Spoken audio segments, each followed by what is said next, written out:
नारायण नारायण।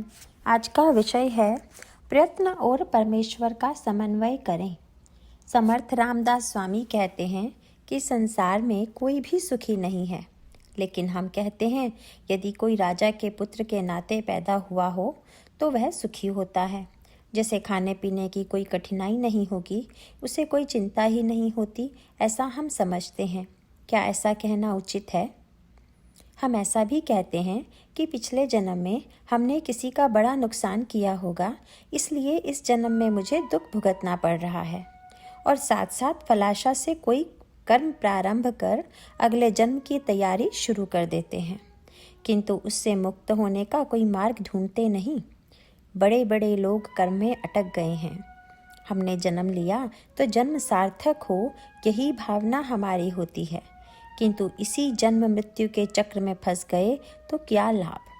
हम यदि किसी कपड़ा बनाने के कारखाने में गए तो कहते हैं भरनियाँ घूम रही हैं, किंतु भरनियों को घुमाने वाला तो दूसरी तरफ कहीं अन्यत्र ही होता है। यही स्थिति देह की है। देह भी घूमती रहती है। जब तक देह में जीव है, देह से जीवात्मा अलग हो तो देह की देह स्थिति भी नष्ट होती है। आत्मा के संयोग से सब कुछ होता है। एक आदमी को बहुत काम होता था, उसे भोजन करने के लिए भी फुर्सत नहीं मिलती थी। उसकी माता ने उसकी जेबों में बादाम, शक्कर के डले आदि डाल दी और कहा आते जाते काम करते करते एक एक चीज़ मुंह में डालते रहो और खाते जाओ। इसी प्रकार संतों ने हमें नाम रूपी मेवा दिया है और कहा है कि आते जाते काम करते करते नाम स्मरण रूपी जो मेवा दिया है उसे मुंह में डालकर खाते रहो। एक आदमी का उसके भाई के साथ झगड़ा था। उसने जब वसीयतनामा लिखा तो उसमें यह भी लिखा कि मेरा भाई मेरे शव को ना छुए। क्या यह देह बुद्धि की पराकाष्ठा नहीं है? आज हमें जो करना उचित है वह करना छोड़कर मनुष्य कल का और भविष्य का सोचते रहता है।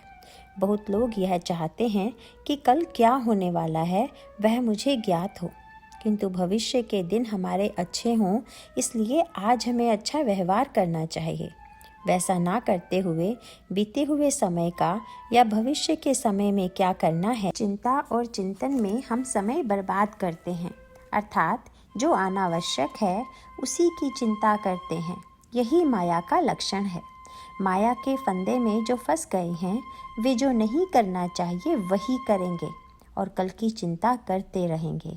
मनुष्य की जो भी स्थिति हो वह कभी भी हमेशा के लिए नहीं बनी रहती। आज की बुरी स्थिति कभी न कभी मिटकर अच्छी स्थिति आने वाली है। अतः हमें अपना प्रयत्न कभी नहीं छोड़ना चाहिए। व्यवहार में प्रयत्न और परमेश्वर, इन दोनों का हमेशा समन्वय करना चाहिए। यह पहली सीढ़ी है। कर्म का हेतु पूरी तरह हटा दें, यह दूसरी सीढ़ी है। राम की कृपा से सब कुछ होगा और होता रहता है, ऐसी भावना दृढ़ करके मृत्यु का भय छोड़ दें और चिंता ना करें। निरंतर नाम स्मरण में रहने का प्रयत्न करें। नारायण नारायण।